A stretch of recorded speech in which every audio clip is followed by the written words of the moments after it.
सामने। हाँ भाई नमस्कार, क्या हाल चाल, सब बढ़िया। चलिए क्लास को स्टार्ट करेंगे। तुम्हें 1-2 मिनट और वेट करना पड़ेगा, मैं देख लेता हूँ लास्ट में हमने क्या पढ़ाया था। गंगा शायद हो गई थी, अब आगे पढ़ना है अपने को ना।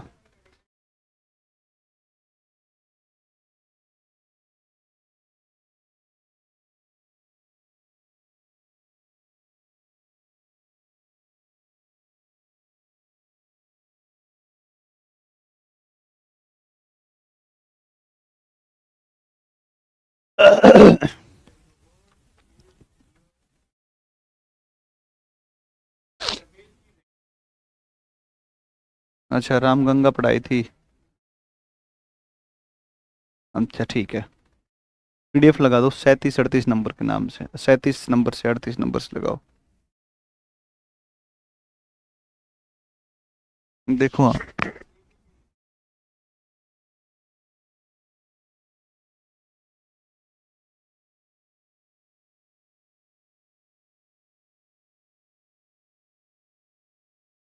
1 मिनट वेट करो प्लीज, है ना। अपने पीडीएफ ले लेते हैं फिर पढ़ाते हैं आगे। 1 मिनट 1 मिनट 1 मिनट।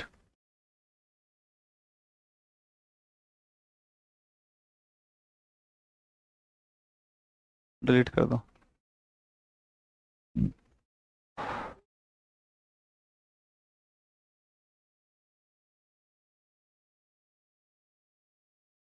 हम्म,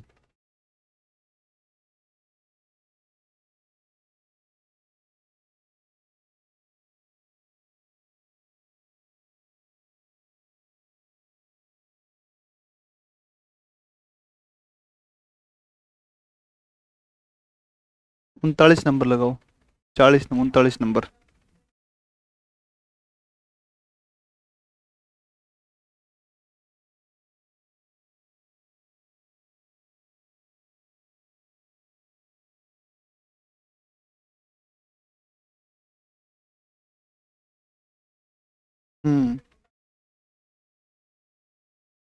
1 लगा दो, पहले तो 39 लगा दो फिर बाद में देखें। अच्छा 39 है क्या।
देखो लास्ट में हमने ये पढ़ा था। अब हम लोहित नदी पर, मैंने आपको बता दिया था लोहित नदी पर। लोहित नदी पर आपका जो पुल है उसको मैंने कल डिस्कस किया था। उसका नाम था धोला सदिया पुल। एक मैंने आपसे बोगीबील पुल भी बताया था। असम में आपकी ब्रह्मपुत्रा पर बोगीबील पुल है। देश का सबसे लंबा रेल सह सड़क पुल बोगीबील पुल, इसके बारे में भी डिस्कस कर लिया था। देखो लोहित नदी जिसे खूनी नदी भी कहा जाता है, पानी का रंग कुछ लाल होता है। अरुणाचल प्रदेश में सियांग नदी के रूप में जानते हैं। अरुणाचल में लोहित को क्या कहते हैं, सियांग कहते हैं। देखो लोहित नदी पर धोला व सदिया को जोड़ने वाला भूपेन हजारिका पुल 9.15 किलोमीटर का निर्माण किया गया है, जो देश का सबसे लंबा सड़क पुल है। देश का सबसे लंबा सड़क पुल कौन सा है। हाँ नहीं, यहाँ ज्यादा है नहीं शहर के अंदर सर्दी ना, शहर में गर्मी होती है। अब तुम इस पर ध्यान दो प्लीज, ये जो काम की बात है उस पर ध्यान दो, वैसे ही 10 मिनट लेट हो चुके हैं हम। तो इसमें देखो आप कि भूपेन हजारिका जो पुल है वह देश का सबसे लंबा सड़क पुल आएगा। तो देश का सबसे लंबा जो सड़क पुल है वो कौन सा है? भूपेन हजारिका पुल है, भूपेन हजारिका पुल है, ठीक है ना, भूपेन हजारिका पुल आएगा। वहीं मैंने ब्रह्मपुत्र पर बताया आपका कौन सा, तो ये ब्रह्मपुत्र पर बताया कौन सा? बोगीबिल, देश का सबसे लंबा रेल से सड़क पुल, ऊपर से सड़क जाती है, नीचे से रेल जाती है। तो ये कौन सा है? ये आपका बोगीबिल है, बोगीबिल है ना, बोगीबिल ब्रिज है ना, बोगीबिल ब्रिज है, ठीक है ना। तो बोगीबिल पुल आपका आ जाएगा, बोगीबिल पुल आएगा, ठीक है। आगे चलते हैं, अगली अगली नदी पर आते हैं। अगली नदी बहुत इंपॉर्टेंट है, और अगली नदी बहुत इंपॉर्टेंट कौन सी? तिस्ता। कौन नदी है? तिस्ता। देखो आप इसमें आप देखोगे तो यहाँ पर हमें सिर्फ ये देखना है, हाँ भाई सुबनसिरी, धनसिरी, लोहित, बूढ़ी, दिहांग, दीखू, है ना, ये सब कामेंग, मानस, संकोस, ठीक है ना, ये सब ठीक है, हमने देख लिया। कामेंग भी इसकी एक सहायक नदी है, कामेंग भी सहायक है, कामेंग भी एक सहायक है, कामेंग भी एक सहायक है, कामेंग भी एक सहायक है, एक सहायक है, ठीक है ना, सहायक है। तो ये भी ध्यान रखना, कामेंग। लेकिन अब हमें जो बात करनी है विशेष रूप से, वो बात करें तिस्ता पर। देखो तिस्ता जो है ना, तिस्ता ये निकलती है एक झील से निकलती है। तो देखो एक झील पड़ती है, इसका नाम है चोलामू झील, है ना, ये झील पड़ती है चोलामू, चोलामू झील पड़ती है, चोलामू झील पड़ती है, और चोलामू झील पड़ती है। और एक यहाँ पर आपका पड़ता है, यहाँ पर चोटी पड़ती है कौन सी? कंचनजंगा, कंचनजंगा। तो ध्यान रखिएगा, कंचनजंगा जो चोटी पड़ती है, इस कंचनजंगा चोटी के पास में एक ग्लेशियर पड़ता है जिसका नाम है कौन सा? ये कंचनजंगा चोटी है, और इस पर एक ग्लेशियर है, और इसका नाम है कौन सा? जेमू ग्लेशियर। तो देखो जेमू ग्लेशियर है। आप इस बात को ऐसे समझो, आप इस बात को ऐसे समझो कि मान लो कि यहाँ पर आपका, यहाँ पर इस प्रकार से एक चोटी, यहाँ पर एक चोटी है, नीचे आपका, नीचे यहाँ पर आपका एक ग्लेशियर है, ये कंचनजंगा है। ये चोटी कौन सी है? कंचनजंगा चोटी, कंचनजंगा चोटी, कंचनजंगा पड़ती है ये वाली कंचनजंगा चोटी। और यहाँ पर जो ग्लेशियर है ये कौन सा है? जेमू ग्लेशियर पड़ता है। ये कौन सा ग्लेशियर है? जेमू क्या पड़ता है? ग्लेशियर पड़ता है, जेमू ग्लेशियर पड़ता है, जेमू ग्लेशियर है। और ऊपर से जेमू ग्लेशियर का पानी पिघलता है, और यहाँ पर झील बनती है। इस झील का नाम है कौन सी? इसका नाम है चोलामू झील है, चोलामू झील है। ये चोलामू झील पड़ती है, चोलामू झील पड़ती है, चोलामू झील पड़ती है। इसमें पानी भर जाएगा, और अतिरिक्त पानी जब होगा, तो अतिरिक्त पानी होगा तो ये आपकी नदी बनती है। इसका नाम है कौन सी? तीस्ता नदी है, तीस्ता रिवर पड़ती, तीस्ता रिवर, तीस्ता रिवर पड़ती है। तो देखो कंचनजंगा चोटी के ऊपर स्थित एक ग्लेशियर है, इसका नाम जेमू ग्लेशियर।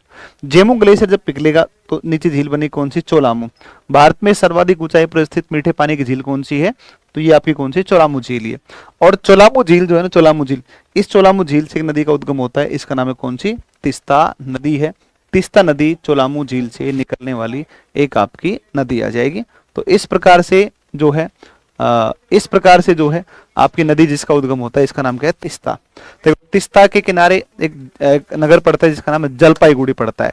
तिस्ता की एक सहायक नदी, उसका नाम रंगीत नदी है, और ये बांग्लादेश में आकर के किससे मिलती है? ये ब्रह्मपुत्रा से मिलती है, बांग्लादेश में। अच्छा मैं एक कहानी आपको इसकी बताऊं कि पहले तिस्ता सहायक हुआ करती थी ब्रह्मपुत्रा की, पहले तिस्ता सहायक हुआ करती थी किसकी? सॉरी, गंगा की। पहले सहायक हुआ करती थी गंगा की। पहले तिस्ता नदी ऐसे इधर से निकलती और गंगा में मिलती, गंगा की सहायक थी, है ना। तो ये पहले ट्रिब्यूटरी थी गंगा की।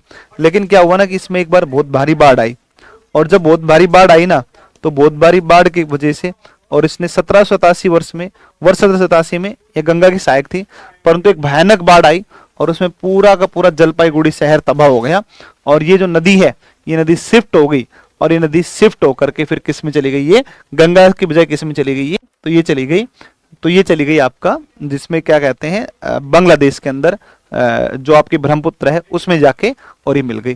तो 1787 में इसने अपना मार्ग परिवर्तन किया, और गंगा के बजाय फिर सीधे किस मिली? ब्रह्मपुत्रा के अंदर पूर्व की तरफ इसने अपना मार्ग परिवर्तन किया। इसकी एक सहायक नदी का नाम कौन है? रंगीत। तो रंगीत इज द ट्रिब्यूटरी ऑफ, रंगीत इज द ट्रिब्यूटरी ऑफ रंगीत is the tributary of Teesta river. तो तिस्ता की एक सहायक नाम क्या, सहायक का नाम क्या है? ये आपकी कौन है? रंगीत नदी है, रंगीत नदी है। तो ये आपकी बातें हैं। तो हमने क्या क्या देखा इसके अंदर, हमने देखा कि कंचनजंगा चोटी के निकट जेमू ग्लेशियर से निकलती है। झील का नाम है कौन सी, चोलामू झील है। चोलामू भारत की सर्वाधिक ऊंचाई पर स्थित मीठे पानी की झील आएगी, से उद्गमित होती है। सिक्किम के बाद ये पश्चिम बंगाल से बहती है, बांग्लादेश में ब्रह्मपुत्र से मिल जाती है। 1787 से पहले गंगा की सहायक थी, परंतु एक भयानक बाढ़ के पश्चात इसने अपना मार्ग परिवर्तन कर लिया था। इसके किनारे पश्चिम बंगाल का जलपाईगुड़ी नगर है, और इसकी एक महत्वपूर्ण सहायक नदी कौन सी है, इसका नाम है नदी रंगीत। तो रंगीत इसकी एक सहायक नदी है, ठीक है ना। आपके नोट से पीवाईक्यू बहुत लड़ रहे हैं, पीवाईक्यू सोल्व कर रहे हैं, लगभग सभी क्वेश्चन नोट से ही होते हैं। नहीं देखो, पिछले वाले क्वेश्चन हो रहे हैं वो तो ठीक है, वो तो बात समझ में आती है। आने वाले पेपर जो होंगे उनमें भी क्वेश्चन आएंगे, मना मैं आपको बता रहा हूँ, आने वाले जो पेपर होंगे उनमें भी लगभग लगभग सारे क्वेश्चन आपके हो जाएंगे किसी भी एग्जाम में, है ना। इंडियन ज्योग्राफी किसी भी परीक्षा की बात कर रहा हूँ मैं, ठीक है ना। तो सारी परीक्षाओं में आप आराम से अटेम्प्ट कर लोगे, आप अपने नोट्स के माध्यम से। इसके अलावा बहुत सारा पढ़ने की आवश्यकता नहीं पड़ेगी, खूब सारा पढ़ा दिया तुम्हें एक बार में, ठीक है ना। तो खूब सारा पढ़ा दिया है। अब सुनो आप, एक नदी जिस पर चलते हैं इसका नाम कौन सी, बराक। बराक नदी बहुत इंपॉर्टेंट है, बराक नदी बहुत इंपॉर्टेंट है। बराक नदी निकलती है किससे, तो बराक नदी का उद्गम होता है, बराक नदी का उद्गम होता है मणिपुर की पहाड़ियों से, ठीक है ना। मणिपुर की पहाड़ियों से होता है, ठीक है ना।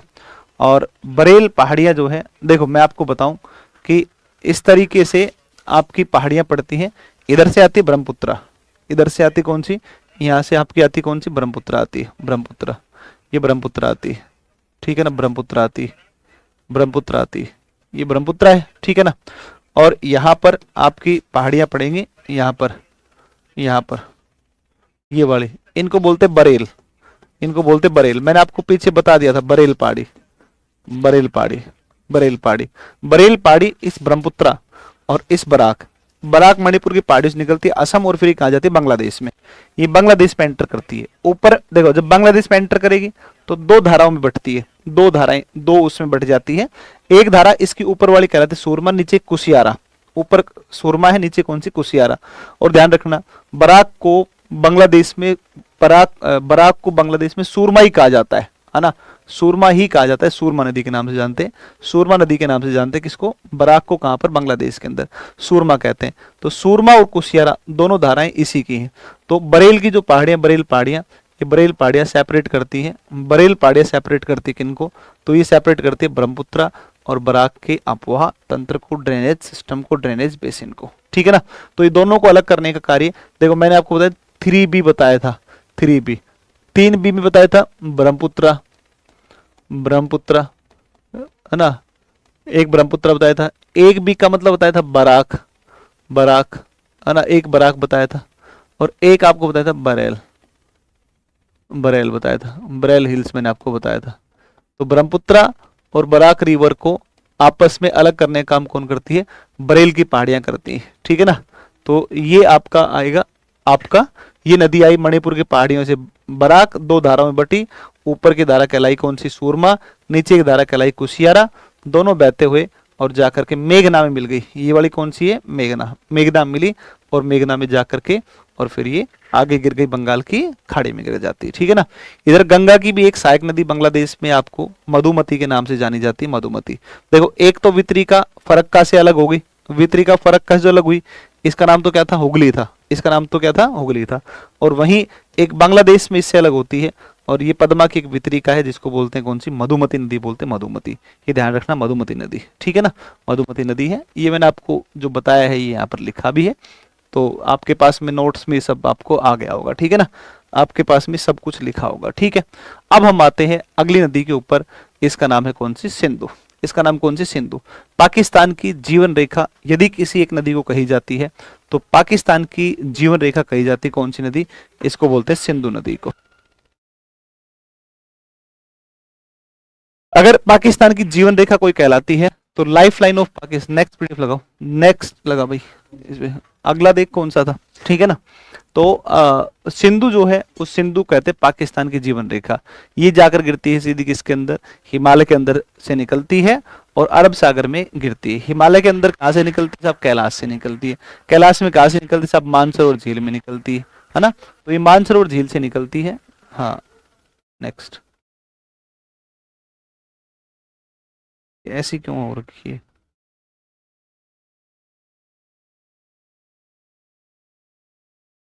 इससे आगे भी होगी ना आपके पास, इससे आगे है तो उनको रख लो सेव करके।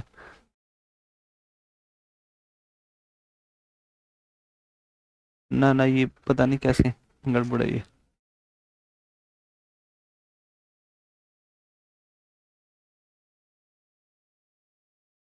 आ, देखो बेटा, ध्यान दो एक बार, इसमें ध्यान दो आप एक बार, इस पे ध्यान दो। आ, देखो, यहाँ पर एक ग्लेशियर पड़ता है यहाँ पर, और इसका नाम है Chema Yungdung glacier. Chema Yungdung glacier, Chema Yungdung glacier पड़ता है, ठीक है ना।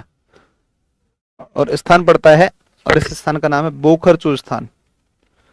इसका नाम है बोखरचू स्थान, बोखरचू स्थान पड़ता है। बोखरचू, हाँ, बोखरचू स्थान, बोखरचू स्थान पड़ेगा, स्थान पड़ेगा बोखरचू। रहने दो अभी, रुक जाओ, दिखाना एक बार, लगाओ एक बार 41 नंबर, बोखरचू स्थान से निकलती है ये।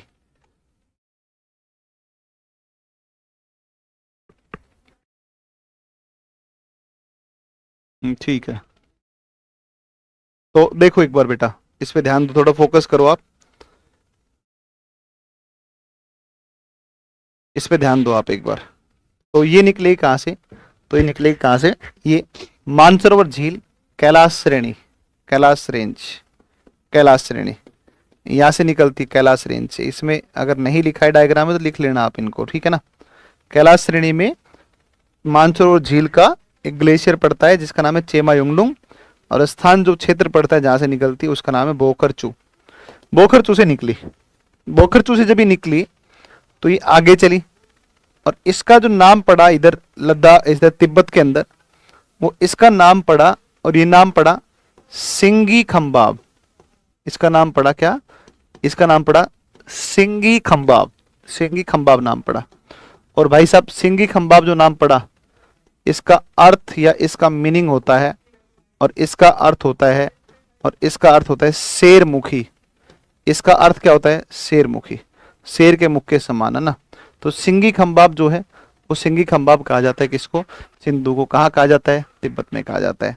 तो तिब्बत में सिंधु को किस नाम से जानते हैं, सिंगी खंबाब के नाम से इसको जानते हैं। अब ये भारत में एंटर करती है, भारत में जहां से एंटर करती है उस दर्रे का नाम है कौन सा, चांगला। चांगला दर्रे से भारत में प्रवेश करती है, और फिर दो पर्वतों के बीच बहती है, ऊपर लद्दाख और नीचे कौन सा है, जास्कर। ऊपर,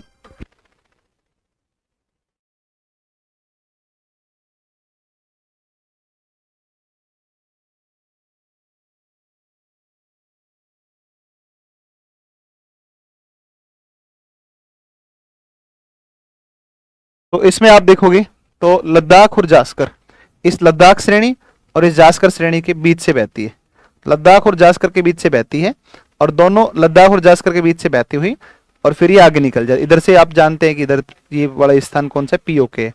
तो ये निकली तिब्बत से, तिब्बत से निकलने के पश्चात और ये लद्दाख जास्कर के बीच से भाई भारत में इसका प्रवेश इस दर्रे से हुआ, वो दर्रा कौन सा है, चांगला दर्रा। फिर ये आगे भाई, आगे बहती हुई, और आगे बहती हुई आप देखोगे, आगे बहती हुई, और फिर ये आई आपकी कहाँ पर, पाकिस्तान। पाकिस्तान में एक स्थान पड़ता है, यहाँ पर इससे काबुल नदी मिलती है, काबुल, यहाँ से काबुल मिलती है, और इस स्थान का नाम है अटक। कौन सा स्थान पड़ता है, अटक स्थान पड़ता है। इस अटक स्थान पर पहली बार मैदानों में प्रवेश, प्रथम मैदानों में प्रवेश, प्रथम बार मैदानों में प्रवेश, प्रथम बार मैदानों में प्रवेश, प्रथम बार मैदानों में प्रवेश ये कर जाती है। अटक में पहली बार मैदानों में प्रवेश करती है। फिर ये पंच नद का जल लेती है, 5 नदियां, झेलम, चिनाब, रावी, व्यास, सतलज, इस पंच नद का जल लेती है। और पंच नद का जल लेती है जिस स्थान पर, उस स्थान का नाम है मेरे भाई, इसका नाम है मीठनकोट स्थान है। कौन सा स्थान पड़ता है, मीठनकोट स्थान है, मीठनकोट। और मीठनकोट स्थान पर ये पंच नद का पानी लेकर और गिरती है कराची शहर के पूर्व में, अरब सागर में जाकर गिर जाती है, ठीक है ना। तो ये कुल मिलाकर के आपका एक सिस्टम बनता है किसका, सिंधु का। वापिस मैं सारी बात दोबारा बोल रहा हूँ, वापिस बोल रहा हूँ कि कैलाश श्रेणी के अंदर मानसरोवर झील से चेमा युंगडुंग ग्लेशियर और बोखरचू स्थान से उद्गम हुआ जिसका नाम कौन सी है, सिंधु। पहले इसको उद्गम से लेकर और तिब्बत तक इसको कहा जाता है, और ये तिब्बत तक इसको कहा जाता है सिंगी खंबाब, जिसका अर्थ होता है शेरमुखी, जिसका अर्थ होता है शेरमुखी, सिंगी खंबाब कहा जाता है। फिर ये आगे चांगलांग दर्रे से भारत में एंटर करती है। इसके दाएं तट पर कौन है, लेह बसा हुआ है और लद्दाख जास्कर पर्वतों के बीच में बहती हुई, और फिर ये आगे पाकिस्तान जाती है। पाकिस्तान में इसका स्थान पर प्रवेश होता है, इसका नाम अटक। अटक वह स्थान है जिस स्थान पर सिंधु का पहली बार मैदानों में प्रवेश होता है। सिंधु का पहली बार मैदानों में प्रवेश कहां से होता है, ये आपका होता है कहां से, अटक स्थान से होता है, अटक स्थान से होता है। फिर ये आगे चलती है और मिठनकोट स्थान पर ये पंचनद का जल देती है। पंचनद का जल जो है वो आता है झेलम, चिनाब, रावी, व्यास और सतलज, 5 नदियों का पानी आता है।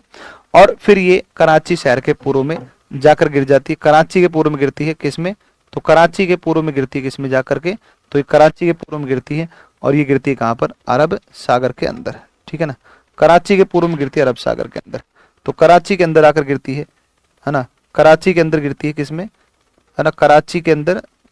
तो ये कराची के पूर्व में और ये आकर गिरती है कहां पर, तो ये गिरती है आपकी अरब सागर के अंदर। इस प्रकार से 2880 किलोमीटर बहती है। भारत में इसकी लंबाई केवल 1113 किलोमीटर है ना। तो 2880 इसकी कुल लंबाई और भारत में इसकी लंबाई कितनी है, 1113 है।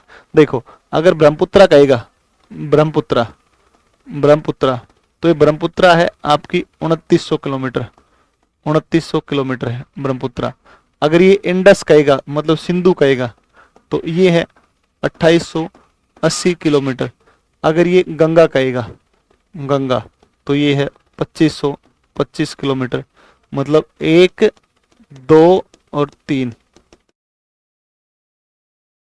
1 2 और 3, 3 नदियां आपकी, ये आपकी लंबाई की दृष्टि से आएगा ये, ठीक है ना, लंबाई की दृष्टि से आएगा। आगे चलते हैं तो इसका जो बेसिन है और इसके ऊपर एक परियोजना नीमो बाजगो, ये बहुत इंपॉर्टेंट परियोजना है। बहुत मतलब इंपॉर्टेंट मतलब बहुत इंपॉर्टेंट है, ये याद रखना है ना। देखो इसका सिंधु का जो बेसिन है, सिंधु बेसिन, वो सिंधु का जो अफवाह बेसिन है, ड्रेनेज बेसिन जो है, वो अफवाह बेसिन कितना है, तो अफवाह बेसिन इसका है 11.65 लाख है, 11.65 लाख है, 65 लाख स्क्वायर किलोमीटर है, 11.65 लाख स्क्वायर किलोमीटर है किसका, सिंधु का अफवाह बेसिन। और इसमें से भारत में जो है वो भारत में खाली केवल और केवल 10% के आसपास 3.21 lakh square kilometre, lakh square kilometre है ना। तो 32 लाख भारत का क्षेत्रफल है, 32 में से 3 कितना परसेंट है, 10%, और 1/10वां भाग है, 1/10वां भाग है। तो भारत में केवल 10% के आसपास है। गोदावरी का अफवाह बेसिन भी लगभग कितना है, तो गोदावरी जो है वो गोदावरी का लगभग वो भी कितना है, वो भी आपका कितना है, लगभग 10% के आसपास, ठीक है ना, वो भी इसके आसपास है। तो ये मैंने आपको बता दिया। इसके अलावा सिंगी खंबा भारत में केवल लद्दाख से बहती है, 2880 किलोमीटर है, 1113 किलोमीटर है।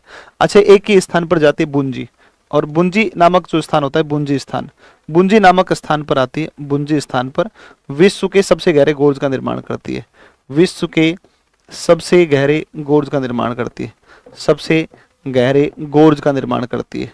विश्व के सबसे गहरे गोर्ज का निर्माण कौन करती है, ये आपकी करती है, विश्व के सबसे गहरे गोर्ज का निर्माण करती है कौन, तो ये करती है आपकी कौन सी, तो ये करती है कौन, सिंधु बनाती है, ठीक है ना।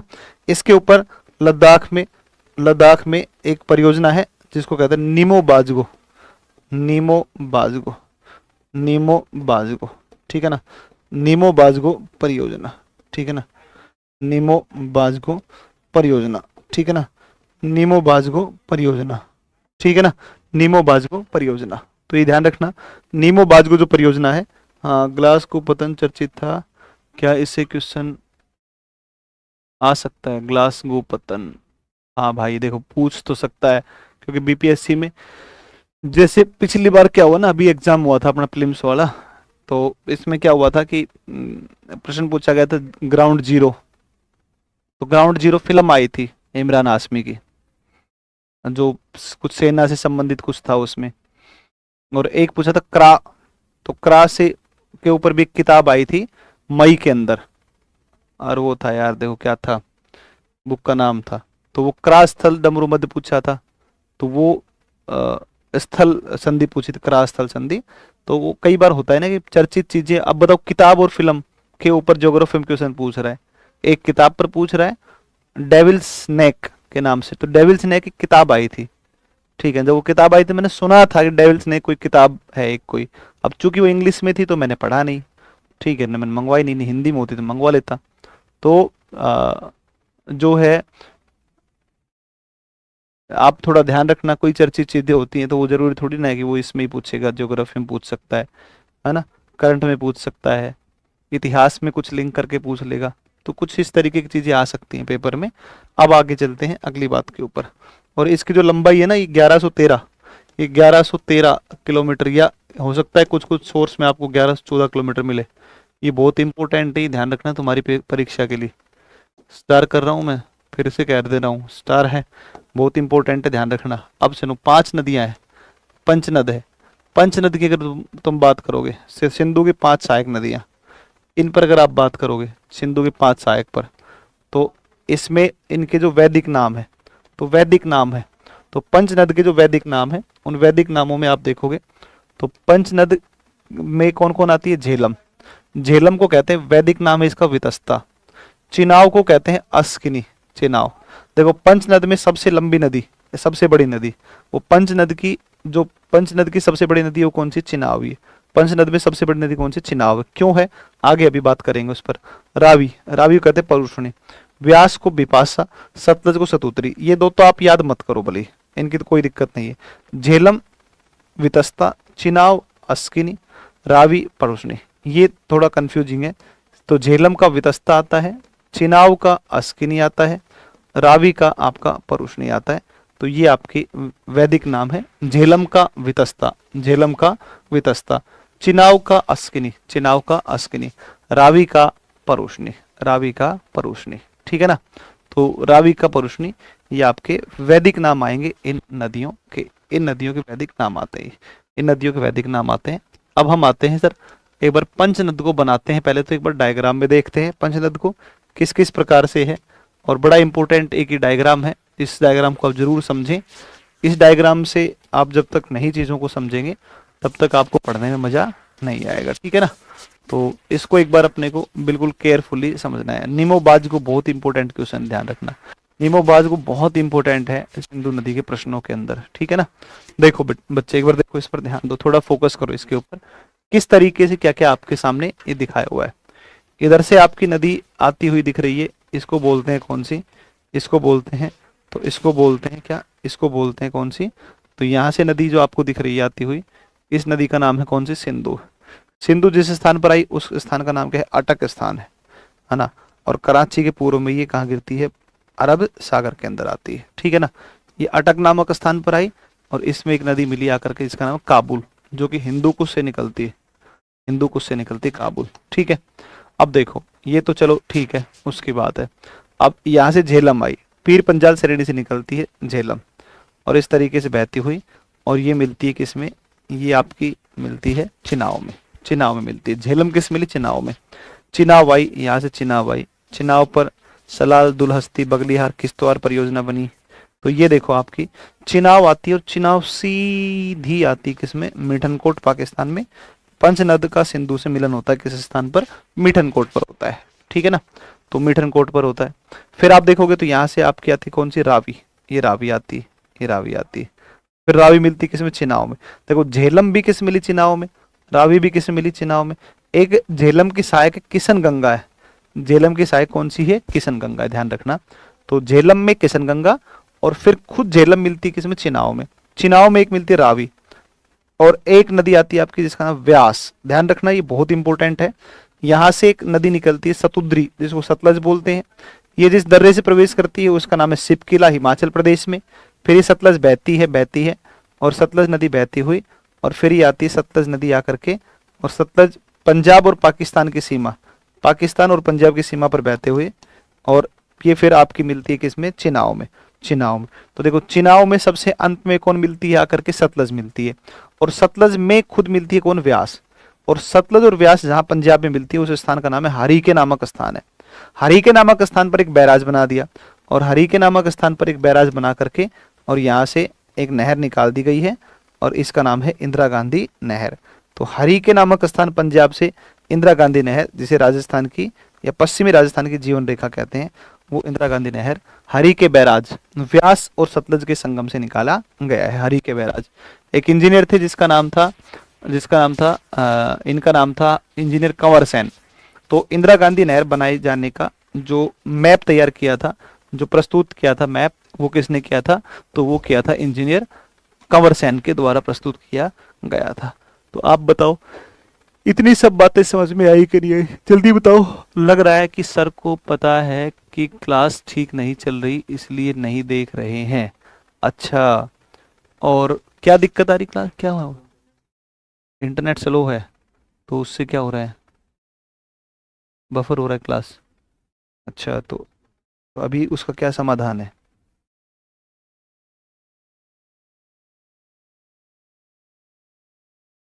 तो वहाँ एक्सीलेंट आना चाहिए।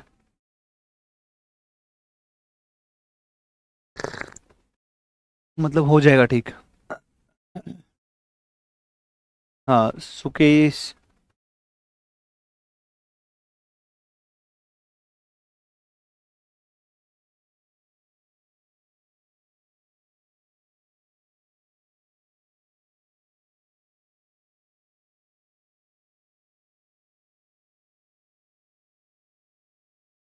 चलो देखो, सुनो, कोई बात नहीं, थोड़ा इंटरनेट का इशू है ना।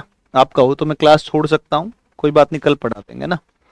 चलो, अब देखो। ओके ओके, ठीक है। देखो, अब इसमें थोड़ा ध्यान दो आप, इसमें ध्यान दो। ये संधि हुई थी 19 सितंबर 1960, है ना, 1960, ये संधि हुई। इसको बोलते हैं सिंधु नदी जल बंटवारा समझौता, है ना। सिंधु नदी जल बंटवारा समझौता हुआ। उस सिंधु नदी जल बंटवारा समझौते के अंतर्गत ये कहा गया कि तीन पश्चिमी नदियां या तीन उत्तरी नदियां, तो तीन पश्चिमी नदियां, एक सिंधु, एक झेलम और एक चिनाब। तीन नदियां, सिंधु, झेलम और चिनाब, ये पश्चिमी कह दो, इनको आप क्या कह दो? पूर्वी कह दो। रावी, व्यास और सतलज, या इनको उत्तरी कह दो और इनको आप दक्षिणी कह दो, एक ही बात है, ठीक है ना। तो ये जो नदियां है ना, ये तमाम नदियां, इनके जल के बंटवारे से संबंधित बातें इस समझौते के अंतर की गई थी, सिंधु नदी जल बंटवारा समझौता, ठीक है ना। कोई नहीं, अगर ज्यादा ये दिक्कत हो रही है कल पढ़ा देंगे, कोई बात नहीं है ना, कल करवा देंगे।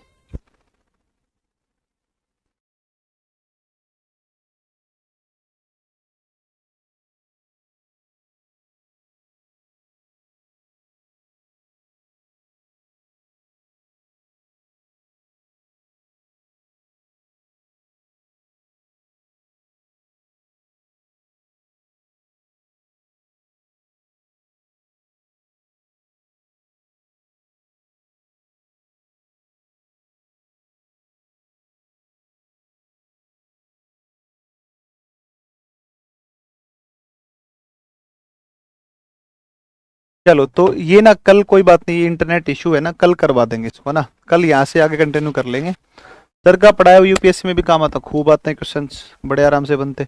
कोई नहीं, इसको फिर कल करवा देंगे ना, बार बार इशू हो रहा है तो, ठीक है ना। कोई नहीं।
अब हो गया लाइव। अगली क्लास इसी में लगा देना।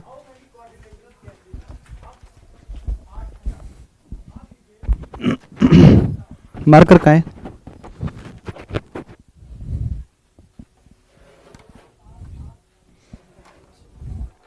अरे ये क्लास अच्छा अच्छा, ये वो है क्या? अच्छा अच्छा अच्छा अच्छा, तो वो पीडीएफ लगा दो फिर ये वाली पीछे। हाँ इसमें ये था ना, हाँ लगाओ। इसमें अगली पीडीएफ भी लगाओ यार। देखो बच्चे, किसको भेजूँ मैं पीडीएफ? आपको भेजूँ? हाँ भाई नमस्कार, क्या हालचाल, सब बढ़िया हो? चलो क्लास स्टार्ट करें। थोड़ा सा एक स्टूडियो में दिक्कत हो गई थी, तो दूसरे स्टूडियो में हमने शिफ्ट किया है। दूसरे क्लास में कुछ हुआ होगा इनका अपना, कोई समस्या। ठीक है, तो स्कूल में पढ़ने आई है, ठंड की छुट्टी चाहिए। अच्छा हाँ सही बात है, ठंड की छुट्टी कौन करता है, सर्दी की। और अभी तो सर्दी भी नहीं है ना वैसी कि लो चलो छुट्टी कर ही दें। बकैती नहीं करनी है यहाँ बैठ करके, समझे? चुपचाप पढ़ाई करो।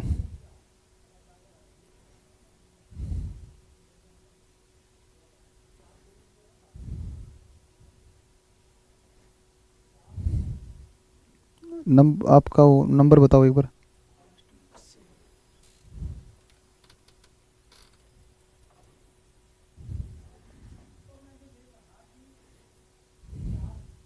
शुरू में बोलो दोबारा से।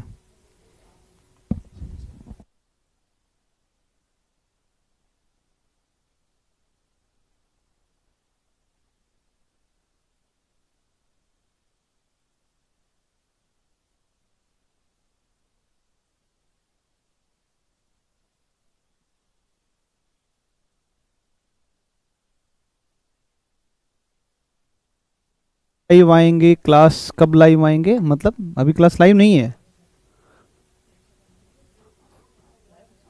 लाइव है ना क्लास, तो फिर बच्चे क्यों कह रहे हैं चाय पी रहे होंगे? ना ना ना, चाय नहीं पी रहा हूँ। तुम दोबारा से स्टार्ट करो, रीस्टार्ट। इसमें इस पे कमेंट लिख दो, रीस्टार्ट।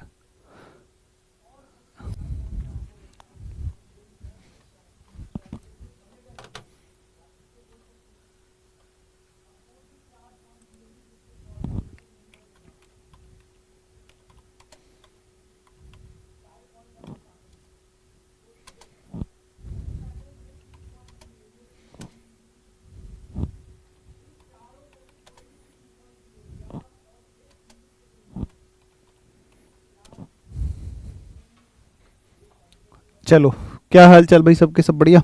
जल्दी लगाओ इस पीडीएफ लगाओ इस पर, फिर शुरू करते हैं। आगा सर, हाँ बिल्कुल आ गए। कहा सर आप तो मजाक कर रहे हैं? क्या मजाक कर दिया मैंने? कान पे मारूंगा जब मैं कह रहा हूँ तुम्हें कि स्टूडियो में, वो दूसरे क्लासरूम में।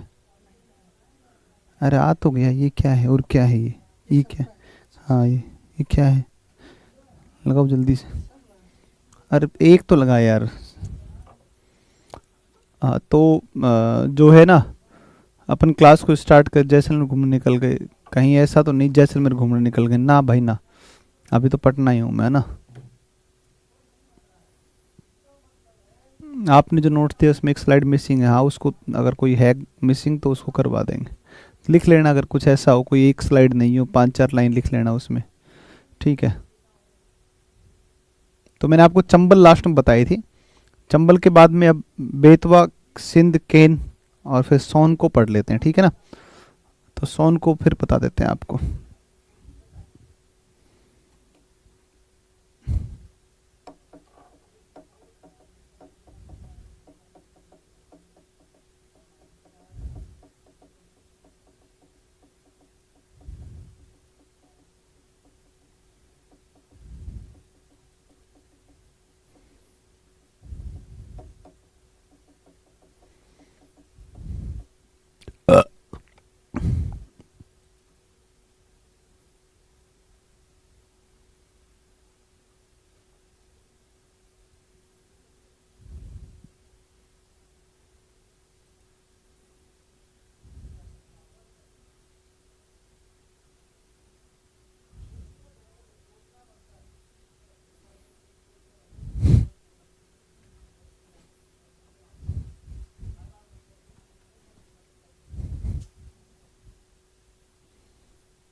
चंबल बता दी थी आपको ना, चंबल हो गई थी।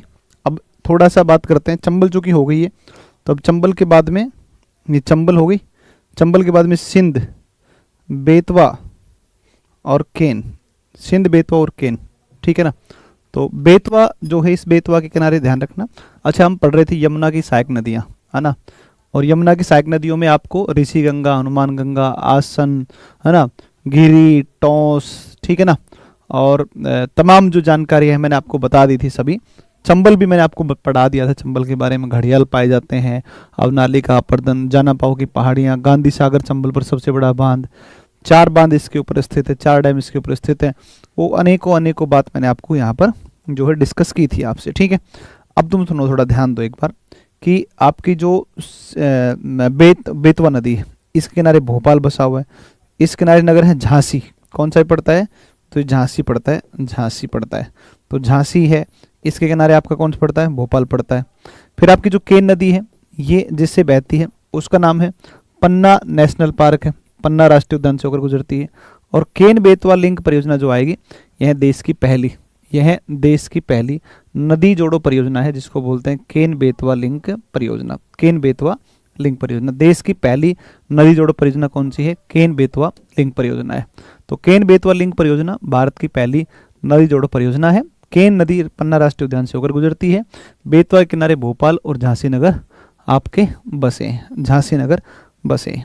अब हम आते हैं अगली नदी पर, और हम गंगा की सहायक नदियों में यमुना पढ़ चुके हैं, और दाएं तट की 2 सहायक नदियों में एक और नदी आपकी सहायक आती है, जिसका नाम है कौन सी, जिसका नाम है सोन। बहुत इंपॉर्टेंट नदी है सोन नदी। के बारे में एक एक थोड़ा एक एक पॉइंट को समझते हैं, बहुत इंपॉर्टेंट है सोन नदी। और चूंकि बिहार जब ज्योग्राफी आप पढ़ोगे तो बिहार ज्योग्राफी में सर आपको वहाँ पर ज़्यादा डिटेल से आपको बताएंगे बिहार में सोन नदी के संदर्भ में, क्योंकि बिहार की लोकल ज्योग्राफी में आप कई सारी नई नई चीज़ों को देखेंगे आप, ठीक है। लेकिन चूंकि मैं आपको अपने स्तर पर बता देता हूँ जो जो मुझे बतानी है, चूंकि वहाँ पर ये बात डिस्कस होगी नहीं, तो इस तरफ आप देखते हो तो ये जो आपका राज्य है इसका नाम है उत्तर प्रदेश है। ये जो आपका राज्य है इसका नाम कौन सा है, उत्तर प्रदेश, यूपी, ये आपका यूपी। और इस तरफ ये आपका जो है वो मध्य प्रदेश है, यानी कि आपका एमपी। यहाँ पर आप चलेंगे तो ये आपका छत्तीसगढ़ है, ये आपका कौन सा है, छत्तीसगढ़ है ना, छत्तीसगढ़ पड़ता है, छत्तीसगढ़ पड़ता है, ठीक है ना, छत्तीसगढ़ पड़ता है, छत्तीसगढ़ पड़ता है, छत्तीसगढ़ पड़ता है, ठीक है ना, छत्तीसगढ़ पड़ता है, छत्तीसगढ़ पड़ता है। और ये यहाँ पर आपका कौन सा पड़ता है, ये आपका इस तरफ आपका कौन सा है, झारखंड पड़ेगा, ठीक है ना। ये यहाँ पर आपका कौन सा है, झारखंड पड़ेगा, झारखंड पड़ता है, झारखंड, ठीक है ना। ये आपका कौन पड़ता है, झारखंड पड़ता है, ठीक है ना। ये आपका इधर कौन पड़ेगा, झारखंड पड़ेगा, ठीक है ना, झारखंड पड़ेगा, राइट, ये झारखंड पड़ेगा, ठीक है ना। ये एमपी है, ये आपका यूपी है, ये आपका कौन सा है, झारखंड है, छत्तीसगढ़ है, और ये यहाँ पर कौन सा है, झारखंड है, ये झारखंड है। ओके, आई बात समझ में। और यहाँ से आप चलोगे तो ये जो चोटी है ना, इसका नाम है कौन सी, अमरकंटक चोटी, अनूपपुर जिला एमपी। ये अनूपपुर जिला पड़ता है एमपी के अंदर। कौन जिला पड़ता है, अनूपपुर। एमपी का जिला पड़ता है कौन सा, अनूपपुर जिला पड़ता है, अनूपपुर जिला पड़ता है। एमपी का कौन जिला पड़ता है, अनूपपुर जिला पड़ता है, अनूपपुर जिला पड़ता है एमपी का। यहाँ से निकलती है अमरकंटक से, और अमरकंटक से निकलकर ऐसे बहती है, एमपी से बहती है, एमपी से बह रही है, और एमपी से बहती हुई फिर, और ये आपकी ऐसे बिहार झारखंड की सीमा, इस तरीके से ये यूपी झारखंड की सीमा, और ये जाकर पटना के निकट किस में मिलती है, गंगा में मिल जाती है। ये आपकी नदी कौन सी है, ये आपकी इधर तो कौन सी आती है, सोन आती है, और ये आपकी कौन सी है, ये आपकी गंगा रिवर आ गई, गंगा रिवर आ गई, ठीक है ना, गंगा रिवर आपकी आ गई है, ठीक है ना, गंगा रिवर आपकी आ गई है, ठीक है, गंगा रिवर आ गई है। बेटा सुनो एक बार, ये आपकी नदी यहाँ से कौन आई, ये नदी आपकी आई कौन सी, इसको बोल दिया आपने सोन। सोन नदी में, इस सोन नदी में सुनना एक एक करके, लिखना तो है नहीं क्योंकि नोट्स आपके पास में है, ठीक है ना। देखो अभी जब मैं यार घर से जब मैं क्लास ले रहा था तो सारी क्लास बिल्कुल ऑन टाइम चल रही थी, है ना, क्यों फालतू ज्ञान दे रहे हो बेकार में, है ना। देखो इधर ध्यान दो। तो अभी चूंकि मैं क्लास में आते ही बता दिया कि टेक्निकली समस्या थी, एक क्लासरूम में नहीं चला क्लास, दूसरे में चेंज किया तो 10-12 मिनट लेट हो गई, क्या कर सकते हैं बताओ। अब कोई टेक्निकल इशू है तो है ही, बताओ। देखो इसमें ये आपकी सोन नदी इस प्रकार से आई, ऐसे सोन आई। अब सोन की कुछ सहायक नदियाँ हैं। सोन में मिलने वाली सहायक नदियों में एक सहायक नदी है, इसको बोलते हैं, जिसको बोलते हैं जोहिला, है ना। इसको बोलते हैं कौन सी? जोहिला नदी बोलते हैं। कौन सी बोलते हैं? जोहिला। इसको बोलते हैं जोहिला नदी, ठीक है ना। इसको बोलते हैं जोहिला नदी बोलते हैं, ठीक है ना। इसको बोलते हैं कौन सी नदी? इसको बोलते हैं जोहिला। इसको बोलते हैं जोहिला, ठीक है ना। जोहिला नदी बोलते हैं जोहिला। जोहिला के अलावा एक बोलते हैं छोटी महानदी, इसको बोलते हैं छोटी महानदी। एक इस मिलती है गोपद। कौन मिलती है? गोपद मिलती है, गोपद, गोपद मिलती है, गोपद। एक ध्यान रखना, ये इधर यूपी की सीमा पड़ती है, यूपी और एमपी की सीमा पर, या यूपी में आपका हो, ये यूपी के अंतर्गत आता है। और इस नदी का नाम है रिहंद नदी है, रिहंद। और इसके ऊपर एक डैम बनाया, रिहंद डैम बनाया, रिहंद परियोजना।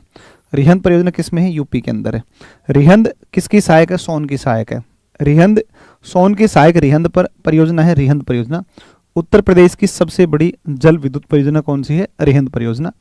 और इसके पीछे जो डैम के पीछे जो झील बनती है, इसका नाम है गोविंद वल्लभ पंत सागर झील।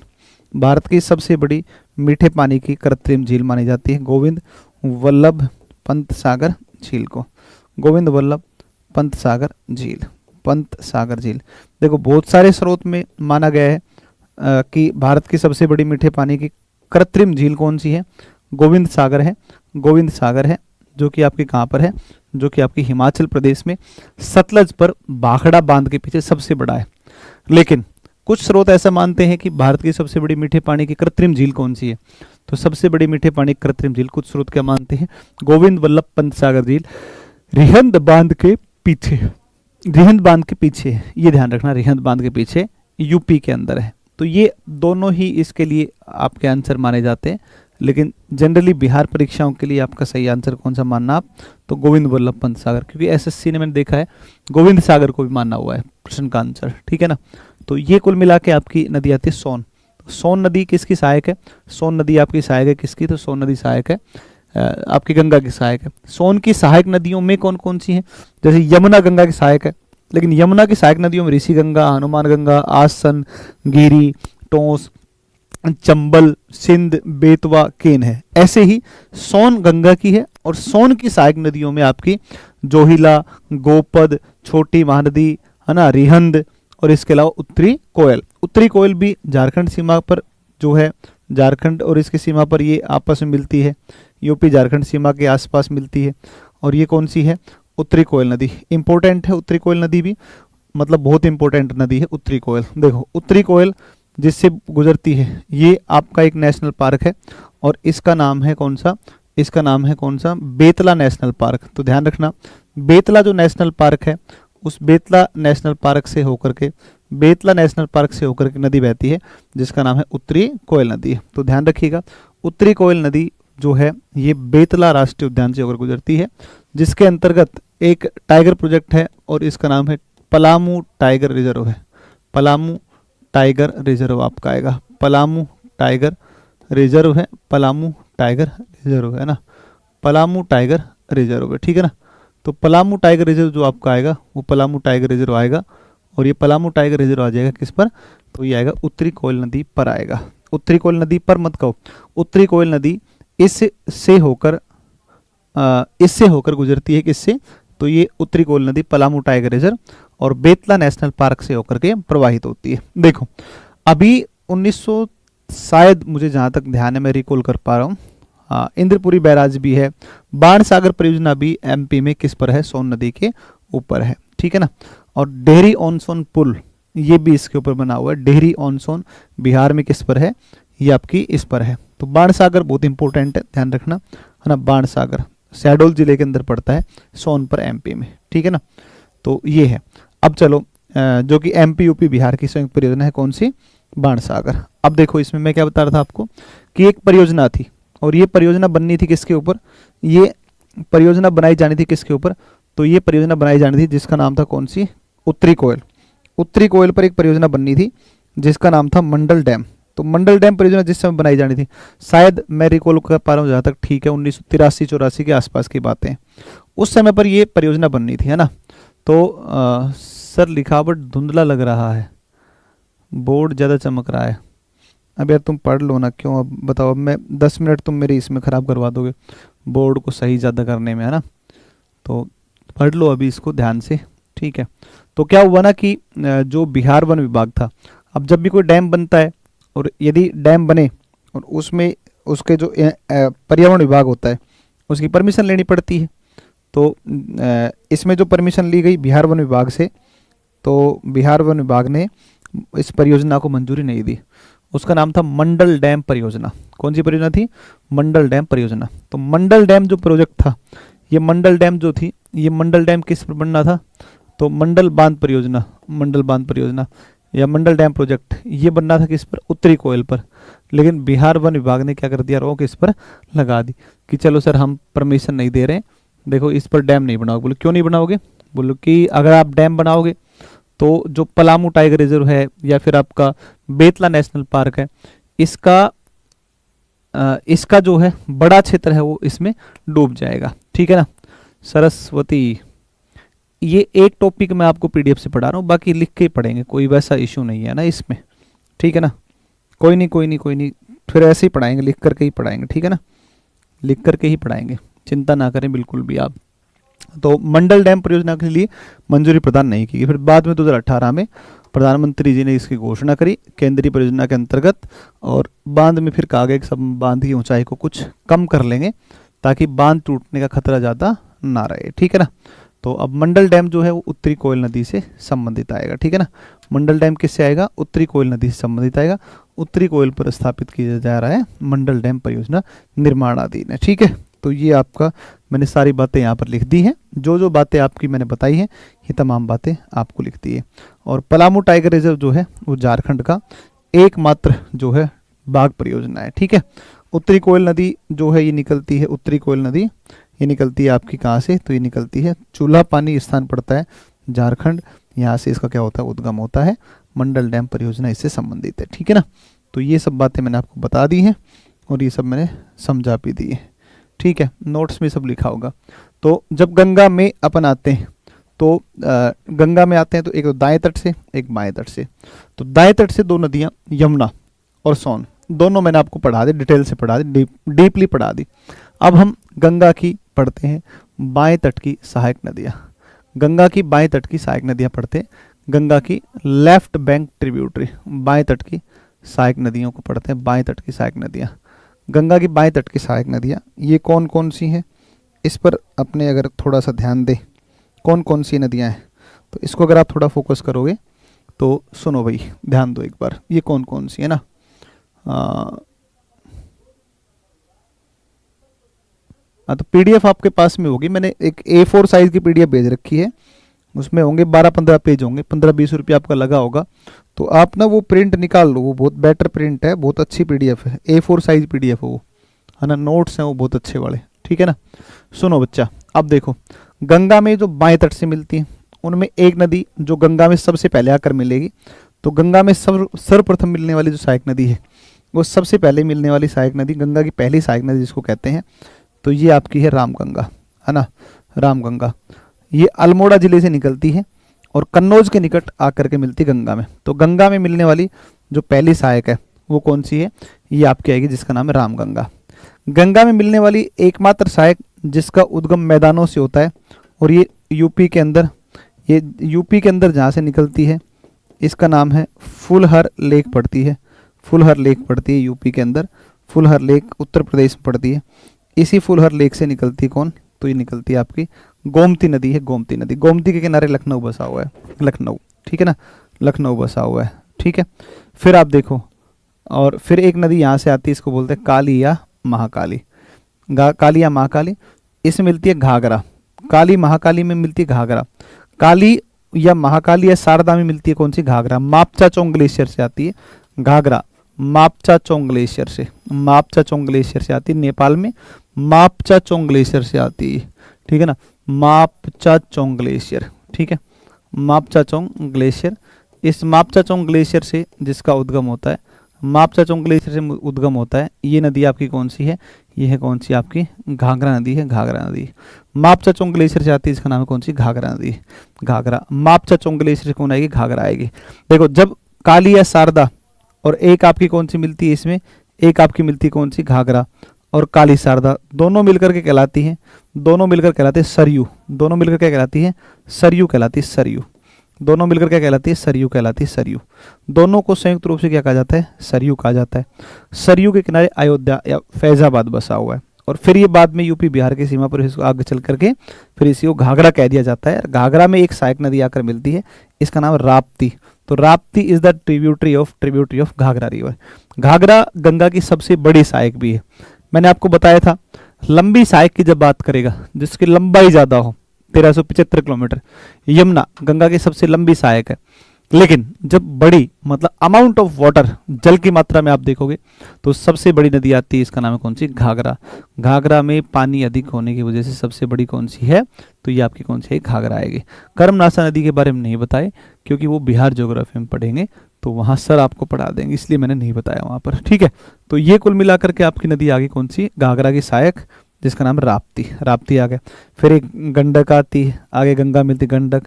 फिर ये लाल बकिया मिलती है बागमती में, लाल बकिया किसमें मिलती है, बागमती में मिलती है, बागमती में मिलती है। लाल बकिया मिलती है किसमें, बागमती में मिलती है, बागमती में मिलती है।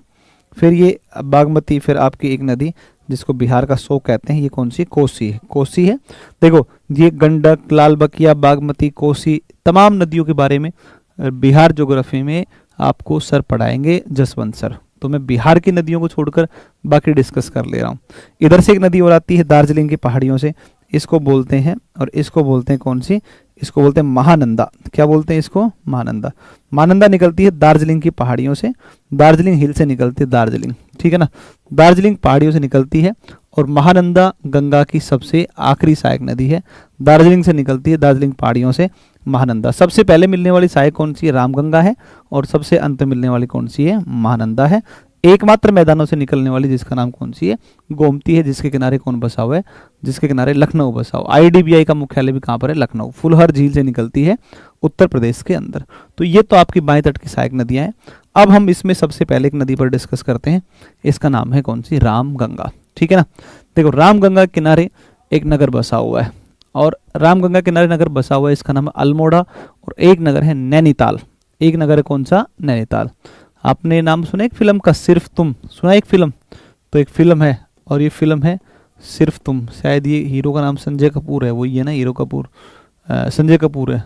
अरे अरे यार, सिर्फ कपूर नहीं, सिर्फ तुम, सिर्फ तुम फिल्म है संजय कपूर की, शायद ही संजय कपूर ही उस हीरो का नाम, ठीक है ना, सिर्फ तुम। ये बहुत अच्छी फिल्म है, आप सब, हाँ सर कब जसवंत सर पढ़ाएंगे, आप नहीं पढ़ाएंगे, पढ़ाइएगा। अरे मैं ये कह रहा हूँ कि ये जो आपका टॉपिक है बिहार ज्योग्राफी, वो तो वो ही पढ़ाएंगे ना, सर ही पढ़ाएंगे ना, बिहार वाला तो बिहार स्पेशल में, ठीक है ना। तो सिर्फ तुम अगर तुमने सुनी हो कभी फिल्म, तो ये भी नैनीताल में शूटिंग हुई थी, है ना, सिर्फ तुम। उसमें एक गाना बहुत अच्छा है, पहली पहली बार मोहब्बत की है, सुना है तुमने, सुना होगा, हाँ। तो ये अल्मोड़ा और नैनीताल, ये अल्मोड़ा नैनीताल किसके किनारे हैं, रामगंगा किनारे, ठीक है ना, रामगंगा। भाई साहब सुनो, ये निकलती है, हाँ 169 पीडीएफ, हाँ 169 पेज वाली है। चलो चलो अभी तुम इस पढ़ाई पे फोकस करो, फिर बाद में बात करते हैं पीडीएफ की। उत्तराखंड के अंदर अल्मोड़ा जिला पड़ता है, उसमें द्वारहाट के निकट से निकलती है, द्वारहाट से निकलती है, ठीक है ना। और उत्तर प्रदेश में कन्नौज के निकट ही मिलती है, गंगा की पहली सहायक है। अब सुनो, ये नदी एक नेशनल पार्क से बहती है, इसका नाम है जिम कॉर्बेट नेशनल पार्क, ठीक है ना। कौन सा नेशनल पार्क है, जिम कॉर्बेट। देखो जिम कॉर्बेट नेशनल पार्क जो आपका पड़ता है, ये जिम कॉर्बेट नेशनल पार्क की स्थापना 1936 में की गई थी। जिम कॉर्बेट नेशनल पार्क की स्थापना 1936, जिम कॉर्बेट नेशनल पार्क की स्थापना 1936, और जिम कॉर्बेट नेशनल पार्क 1936 में स्थापित किया गया, और बाद में इसका नाम फिर बदल दिया गया। जब जिम कॉर्बेट स्थापित हुआ तो उसका नाम हेली नेशनल पार्क था। तो 1936 में जिम कॉर्बेट नेशनल पार्क की स्थापना हेली नेशनल पार्क के नाम से की गई, बाद में इसका नाम बदल कर दिया गया जिम कॉर्बेट, और वर्तमान में भारत में इसका नाम बदल करके जिम कॉर्बेट का नाम रामगंगा नेशनल पार्क कर दिया गया है। तो फिलहाल इसका जो नाम है वो है रामगंगा नेशनल पार्क, उत्तराखंड। इसी से बहती है आपकी नदी कौन सी, इसी से बहती है कौन सी नदी, आपकी रामगंगा नदी बहती है, रामगंगा। अब सुनो, भारत आप सभी जानते हैं कि 5 जून 1972, 5 जून 1972 सबने सुना है, 5 जून 1972 विश्व पर्यावरण दिवस कब मनाते हैं? 5 जून। एक सम्मेलन हुआ स्टॉकहोम, कौन सम्मेलन हुआ? स्टॉकहोम हुआ। स्टॉकहोम स्वीडन के अंदर एक राजधानी है इसकी, स्टॉकहोम, यहाँ पर हुआ स्टॉकहोम सम्मेलन हुआ, स्टॉकहोम सम्मेलन।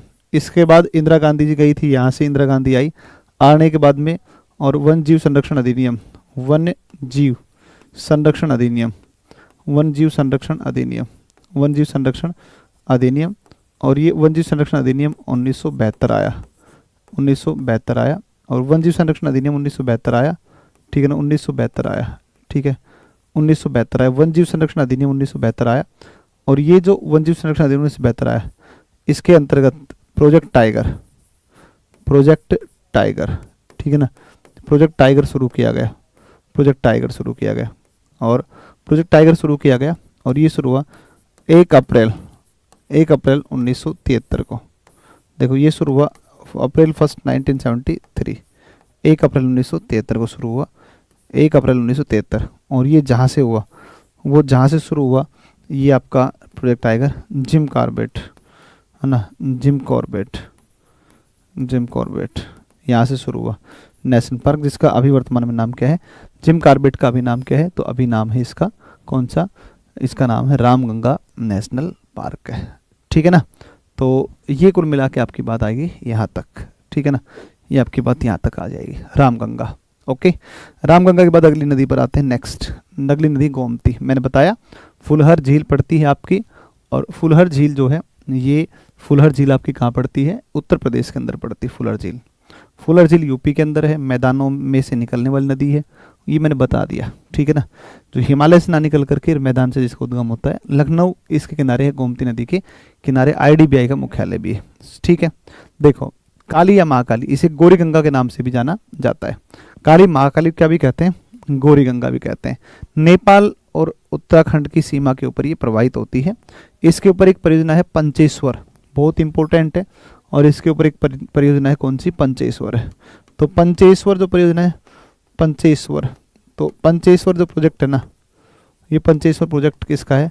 तो भारत और नेपाल का संयुक्त प्रोजेक्ट है, ज्वाइंट वेंचर है ये, या ज्वाइंट प्रोजेक्ट है। और बेतला नेशनल पार्क झारखंड है ना, क्या सर इसे जेपीएससी का हो जाएगा?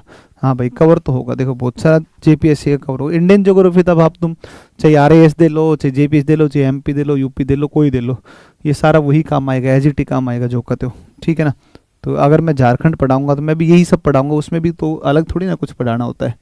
ये बताओ, स्टेट का अलग पढ़ते हैं तो स्टेट अलग पढ़ा ही जाता है किसी भी स्टेट का। तो ये आपकी आएगी काली महाकाली या शारदा नदी, ठीक है ना, मैंने बता दिया। काली महाकाली का उद्गम होता है मिलाम ग्लेशियर से, उत्तराखंड में मिलाम ग्लेशियर से इसका होता है, ठीक है ना।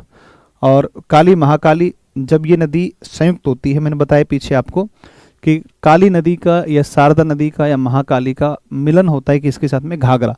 तो घाघरा से मिलने के बाद में, और ये कहलाती है क्या? घाघरा से मिलने के बाद ये सरयू कहलाती है, फैजाबाद जिसको बोलते हैं। तो सरयू जो है, सरयू, इस सरयू नदी कहलाती है। उत्तर प्रदेश में काली और घाघरा को संयुक्त रूप से क्या कहते हैं? एमपी में पड़ता है कान्हा, ठीक है ना। गाजूपुर में गंगा मिल जाती है, हाँ ठीक है, सुन लो यार, तुम वो समझ रहा हूँ मैं, तुम्हें पता है तो अच्छी बात है कि काली और शारदा जब दोनों मिलती हैं तो काली शारदा तो एक ही नाम है, काली महाकाली शारदा या गौरी गंगा भी इसको कहते हैं। और जब इसमें घाघरा मिलती है तो यूपी में घाघरा और काली को एक साथ संयुक्त रूप से कहते हैं सरयू, एक साथ जब मिलती है सरयू। फिर वापस जब बिहार के नजदीक आती है तो फिर इसका नाम फिर से पड़ता है घाघरा, पड़ता है दोबारा से, ठीक है ना। तो सरयू कहते हैं, सरयू के किनारे ही अयोध्या या फैजाबाद बसा हुआ है, ठीक है ना, ये बसा हुआ है। तो ये मैंने आपका यहाँ पर लिख दिया है। यहाँ से तो ये गंगा नदी है ही, तुम्हारी गंगा है ही, इधर से आती है आपकी काली, इधर से आती है आपकी घाघरा, दोनों मिलकर कहलाती है क्या? दोनों मिलकर कहलाते हैं सरयू। फिर बिहार बॉर्डर के ऊपर कहा जाता है इसको, क्या कहा जाता है इसको? फिर कहा जाता है बिहार बॉर्डर के ऊपर इसको, तो क्या बोलते हैं इसको? घाघरा कहते हैं। फिर दोबारा से बिहार यूपी सीमा बनाती है, बिहार यूपी की सीमा बनाती है, यूपी बिहार सीमा है ना, यूपी बिहार सीमा, ठीक है ना, यूपी बिहार सीमा बनाती है ना, यूपी बिहार का बॉर्डर बनाती है, ठीक है ना, यूपी बिहार बॉर्डर बनाती है, ठीक है। तो ये थोड़ा सा देख लेना आप, ये सब मैं आपको बता चुका हूँ। मापचाचोंग ग्लेशियर, मापचाचोंग ग्लेशियर और ये सब मैं बता दिया। मापचाचोंग ग्लेशियर से ये निकलती है घाघरा नदी, पहले भी मैंने डिस्कस किया है। मापचाचोंग ग्लेशियर से इसका उद्गम होता है, ठीक है ना। चलो इसके बाद चलते हैं नेक्स्ट, अगली बात पर चलते हैं।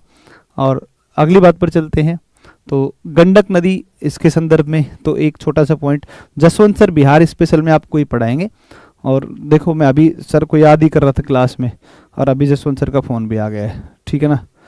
जसवंत सर आपको बच्चे याद कर रहे हैं? अरे हाँ भाई, बहुत जल्द आएंगे, बस थोड़ा बीमार है, नहीं तो मैं तो अब तक आ गया होता यार। अच्छा अच्छा अच्छा। चोट की वजह से थोड़ा सा डॉक्टर ने बेड रेस्ट बोला है कि ऊपर करिए, ऐसे नहीं कि काम करते रहिए, नहीं थोड़ा सा छुट्टी लीजिए। अच्छा अच्छा, हाँ, ठीक है, बढ़िया। एडीओ वाले बैच में हो क्या? SSC CGL बच्चे सुन रहे हैं आपको? अरे बहुत अच्छी बात है, मैं जल्दी मिलूंगा बच्चों, ठीक है, सबसे मिलूंगा। बस थोड़ा ये है कि अभी बेड रेस्ट पर हूँ, थोड़ी सी चोट लग गई थी तो इस कारण से, और बहुत जल्दी आएंगे आप लोग के बीच। आप लोग परेशान मत होइए सिलेबस को लेकर के, तो मुझे भी बहुत चिंता है। मैंने बिहार ज्योग्राफी पढ़ा रहा था, मैंने बिहार के रिवर्स को बोल दिया है कि आप लोगों को सर पढ़ाएंगे बिहार ज्योग्राफी। मैंने बता भी दिया है, रिवर्स ही पढ़ा रहा था मैं, हम्म। वहीं तक मैंने पढ़ाया भी है। हाँ उत्तर बिहार की नदियाँ मैंने पढ़ा, सॉरी नदियाँ पढ़ा दिया उत्तर बिहार का। हाँ, तो उत्तर बिहार की आपने पढ़ा दी तो फिर बस, तो फिर बढ़िया, अच्छी बात है ये तो, वो थी। चलो, रहेगा माइक में। हाँ हाँ हाँ, अरे बहुत जल्द मिलेंगे आप लोगों से, थोड़ा भी है ना, बीमार है, नहीं तो अब तक आ गए होते क्लास में। ठीक है भाई राज जी, ठीक है, मैं करता हूँ क्लास के बाद। हाँ तो फिर बताओ, अद्दे मतलब मैं कोई झूठ थोड़ी बोल रहा था, कॉल भी आ गया। तो कोसी और ये सब सर ने आपको बता दी होगी, इसमें सब मैं आपसे चर्चा कुछ भी नहीं करूँगा। महानंदा का थोड़ा देख लो, एक छोटी सी जानकारी है, और जानकारी महानंदा को लेकर के ये है कि इस तरफ से आपकी नदी आती है जिसका नाम है महानंदा, ये महानंदा आती है। महानंदा में एक सहायक मिलती है, इसका नाम है मेची। देखो ये बड़ा इंपॉर्टेंट नाम है। मेची किसकी सहायक है? कोसी की सहायक नहीं है Mechi. Mechi is the tributary of, Mechi is the tributary of Mahananda. Mahananda की सहायक है कौन सी? मेची। महानंदा की सहायक है कौन सी? मेची। तो मेची महानंदा की सहायक नदी आएगी। और इस तरफ से आपकी नदी कौन सी आती? कोसी आती, कोसी आती, कोसी। देखो कोसी नदी की अगर बात करोगे तो कोसी को मेची से क्या किया जाएगा? लिंक। कोसी को मेची से क्या किया जाएगा? लिंक किया जाएगा। कोसी को मेची से लिंक किया जाएगा। और कोसी मेची जब आपस में लिंक होगी तो एक प्रोजेक्ट होगा आपका कोसी मेची लिंक परियोजना, कोसी मेची लिंक परियोजना। तो कोसी का अतिरिक्त पानी किस में डाल देंगे? मेची में। और मेची फिर लेके चली जाएगी इसको कहाँ पर? महानंदा में, ताकि बिहार में बाढ़ पर हम क्या कर सकते हैं? नियंत्रण कर सकते हैं। बिहार में बाढ़ पर नियंत्रण कर सकते हैं, ठीक है ना। तो ये कुल मिला के आपका आ जाएगा, ठीक है ना, ये कुल मिला के आपका आ जाएगा। तो ये आपका हो गया है टॉपिक ओवर। तो टॉपिक हो गया ओवर कौन सा? गंगा। टॉपिक ओवर हो गया, और टॉपिक ओवर कौन सा है? गंगा, ठीक है ना, गंगा रिवर सिस्टम, ठीक है ना, गंगा रिवर सिस्टम, ठीक है। तो गंगा रिवर सिस्टम टॉपिक तुम्हारा ओवर हो गया। तो ये है आपका, आज हमने कंप्लीट कर लिया गंगा। कल आपको मैं पढ़ाऊंगा ब्रह्मपुत्र, या ब्रह्मपुत्र नहीं तो सिंधु, दोनों में से कोई भी एक क्लास कल फिर आपको पढ़ाते हैं, ब्रह्मपुत्र या सिंधु में से, ठीक है ना, ब्रह्मपुत्र या सिंधु में से पढ़ाते हैं कोई भी, ठीक है। तो कल फिर अपन बात करेंगे इसके बारे में। अफवाह तंत्र नहीं है, सिंधु अपवाह होता है आंसू। अफवाह और अफवाह में बहुत फर्क होता है, ठीक है ना। तो इसके बाद अपन दूसरा टॉपिक, इसका रिवर सिस्टम में दूसरा टॉपिक पढ़ेंगे, सब टॉपिक कह दो, जो सिंधु, या फिर सर लिख के पढ़ाइए प्लीज़। ये वाला टॉपिक तो मैं आपको नोट से ही पढ़ाऊंगा, पीपीटी से। अगला टॉपिक जो पढ़ाएंगे उसमें अपन पूरा समझा के फिर आपको बताते हैं, ठीक है ना। हाँ अच्छा, कोई बात नहीं है, आप एक काम कर लो, अभी आप इसको एक बार प्रॉपर तरीके से, जितना मैंने गंगा पढ़ाया है उतना गंगा को एक बार तुम लोग बैठ के, मेरे निवेदन के ऊपर आप गंगा को बैठ करके एक बार रिवीजन कर लो प्रॉपर तरीके से, आराम से क्लियर हो जाएगा, कोई इशू नहीं आएगा, ठीक है ना। पीडीएफ मैंने दे रखा है तुम्हें ऑलरेडी, एक पीडीएफ रिवर सिस्टम का दिया हुआ है, ठीक है। Thank you.